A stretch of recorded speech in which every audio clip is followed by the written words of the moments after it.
Ruchir, President Trump has been giving India a really tough time on tariffs and being completely unreasonable, testing Prime Minister Modi's patience, who's been, very, very restrained despite all the provocations. How do you see this play itself out? Where does this end? Well, I think that what India has to do here is to sort of also look a bit inward and see as to how we are doing on trade. Because if there's one thing which I can say here is that, yes, Trump and his tariff agenda is very difficult for any rational person to support.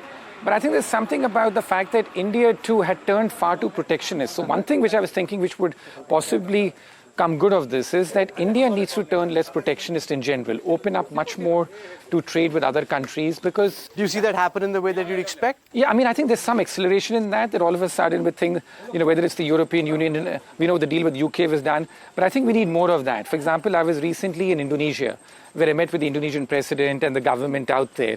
And one thing that they were telling me was the fact that we want to do much more with India, but we find it still very difficult to deal with India, as a trading partner. Now, why should a country like Indonesia feel that way? So I think that, yes, in terms of the fact that Trump's agenda and the tariff stuff is something which is hard to support. But I think India just needs to look at it that what have we been doing on trade in the last few years? How do we become a more open economy?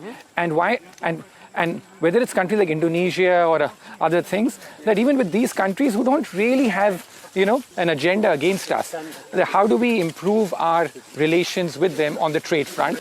We're seeing some progress on that, as I said, with UK, EU. I would love to see much more of that done.